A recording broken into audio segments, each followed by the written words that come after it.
Yeah, my name's Alastair Blair, and we have a 500-acre arable and sheep farm in Weir, Herefordshire, which we rent from the Duchy of Cornwall. We crop oilseed rape, wheat, spring malting barley, peas, and sugar beets, as well as having a flock of easy care breeding ewes, which we lamb outside in April. We did our first open farm Sunday in 2015. I'd always wanted to host one, but I always felt that being a predominantly arable farm, we wouldn't have much of interest to show in the first week of June. This is something I now know to be totally incorrect. We started planning the event in the spring with help from my parents and long-suffering partner. I knew I wanted to base it around the top yard as it gave us good access to parking as well as amenities like water and electricity. I found that my gut instinct tended to be correct when laying things out. With the nature trail, we're very lucky that the farm is ring-fenced, so it was very easy to create two circular routes of differing lengths. What I did have on my phone was an open farm Sunday note, and every time I thought of an idea, however crazy it was, I would just write it down. A lot of these ideas went straight in the bin, but a few of them did stick. Now, knowing how many people that were going to come was the most difficult part. The weather was always going to be key, and although I don't like walking around my own farm in the rain, why should anyone else? So we planned for around 200 people, but we ended up with nearer 400 as it was a beautiful sunny day. And in hindsight, our car park was only just big enough. Another 100 people would have created some very interesting logistical challenges. We also did food, and that we had the same problem here, is that we didn't know how many people were going to come. So we over-budgeted to 400 people, which ended up being nearer correct. But we chose simple food like burgers and rolls, knowing that if worse came to the worst, we could freeze them and I could eat them for the rest of the year. Now, one of the things I really wanted to focus on was how much technology is involved in modern-day agriculture. But I wanted to make it relatable. So one of the activities we did to show this was how the GPS in our tractors differed to the GPS on the mobile phones in the people's pockets. By drawing simple circles on the floor of a grain store, we could show how the average phone is accurate to within 5 meters.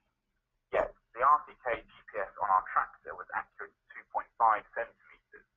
I did this by placing a 50p coin in the middle of the circles, and that is roughly 2.5 centimeters. People couldn't quite believe the level of accuracy that we were looking at. We coupled that with showing how we are mapping the soil to focus our nutrient input, and I explained how I would like to use the drones that we have to take this further by mapping our fields before we spread products like nitrogen. On the day itself, we had static machinery displays. We have penned livestock, including sheep, which we include aging of sheep and explanation of how our flocks work. We had calves from our neighbouring dairy farm and piglets. We also had a game of guess how many balloons were in the tractor, with a prize for the nearest, which was a meal in a restaurant local to us. We're very lucky that Frontier provided 2 of their staff and a game that involved connecting end products to their raw materials. These were all related to the crops that we grew on the farm, and I have to admit there were some that surprised me. We had a self-guided nature trail around the farm with the leaf information board dotted about. We had a short and long route and allowed dogs. We put all of these things on and more, but the biggest success we had was the 50 tons of wheat we had left in the corner of a shed. We couldn't actually get the children out. Now, my top tips for when planning the event. Number 1 is ask for help.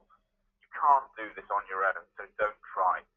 Now, you'd be surprised how many people are willing to offer you help and advice, and all you have to do is ask. The worst case scenario is that they say no.